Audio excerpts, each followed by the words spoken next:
Post-workout nutrition. The thing that gym bros treat like a religious ritual, as if getting it wrong will erase all their gains instantly, like a protein-fueled Thanos snap. Now, you've probably heard some version of this legend. Bro, if you don't slam a protein shake within 30 minutes of lifting, your muscles will literally start eating themselves. The anabolic window is closing, man. You better run for it. But is it true? Or is post-workout nutrition just another overhyped gym myth, like spot reduction, long lean muscle, or thinking you'll try CrossFit just once without making it your entire personality? Today, we're going to be sciencing the shit out of this. The anabolic window, that mystical 30-minute period after your workout when your body allegedly absorbs protein at the rate of a starving vacuum cleaner. Where does this actually come from?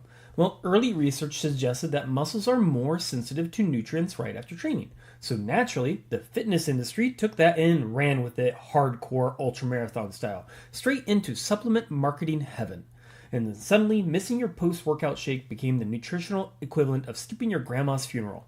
Protein companies crashed hard in convincing people that if they didn't chug their shake immediately, their hard-earned muscle would melt faster than an ice cube in the Sahara. But, hold on. Does science actually back this up? Well, yes, but also not in the way you're thinking.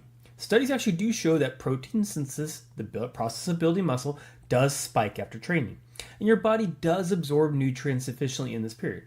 That window is not 30 minutes. It's more like several hours, and some research suggests it can last up to 4 to 6 hours, depending on when you last ate. So unless you train fasted, which, side note, why are you doing that? Do you really hate happiness? Your body still has amino acids floating around from your last meal, meaning you're not on. Translation, you don't have to sprint out of the gym like it's Black Friday at Best Buy just to mix your protein shake. So, if the anabolic window isn't a tiny panic-inducing time frame, then when should you actually eat? Here's the real priority. Total daily protein intake matters way more than when you eat it.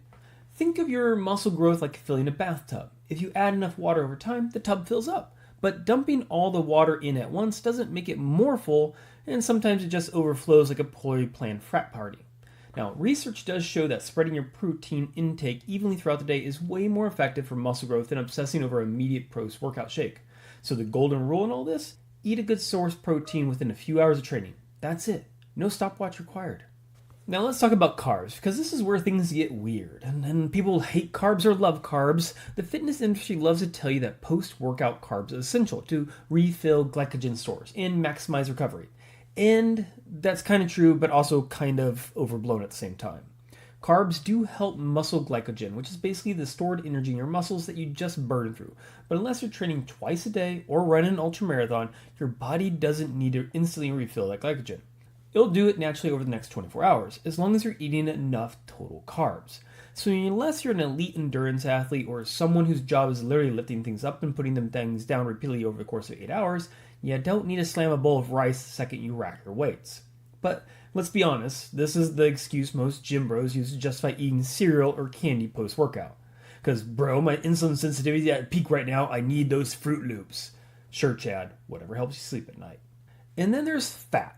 Now, depending on which way you want to swing this, keto, carnivore, or maybe even vegan, this is a nutrient that gets vanillized harder than Loki in the Marvel Cinematic Universe.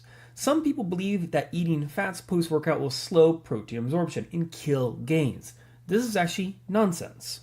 Yes, fat slows digestion slightly, but not in the way that actually matters. Your body's still going to break down and absorb nutrients efficiently. It just won't do it like Usain Bolt speed. In fact, some fat in your post-workout meal could actually help with satiety and keep you from getting hungry an hour later, which is the guilty problem for a lot of us, including myself. So if you're avoiding post-workout fats like they're radioactive, you're overthinking it already. So let's be real. The post-workout nutrition panic is mostly fueled by the supplement industry. Companies want you to believe that their specific post-workout formula is the secret to your elite gains. That's why they slap words like ultra-rapid absorption on their labels and try to convince you that their protein powder is somehow more anabolic than just eating chicken. Then they even push the BCAAs, which, fun fact, are completely useless if you're already eating enough protein.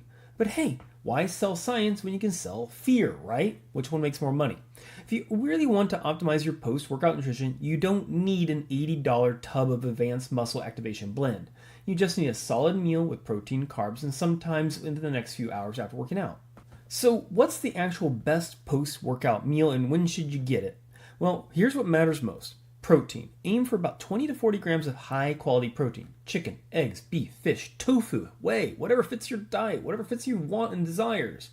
Carbs. If you train hard, carbs help recovery, but they're not urgent. Get some oats, rice, potatoes, fruit, all good choices. And then fat. Totally fine in moderation. Don't go overboard, but don't fear it either. And if you really love shakes, go for it. But they're not magic. I would tend to go to Jamba Juice just because I want to go to Jamba Juice. But a chicken breast and some rice work just as well. So what's the actual takeaway here? Well, the anabolic window is real, but it's not tiny. You have hours, not minutes to eat. Total protein is way more important than post-workout timing. Carbs are helpful, but not urgent unless you're training multiple times a day. Fats aren't evil. They never are. They can be for some people, but not everybody. Supplements are mostly marketing hype. And at the end of the day, there's no need to stress about post-workout nutrition like it's a bomb about to go off. Just hit your daily protein, eat some good food, and train hard. And if some dude at the gym tells you that your gains are evaporating because you didn't chug a shake immediately, kindly inform him that science says he can calm the hell down.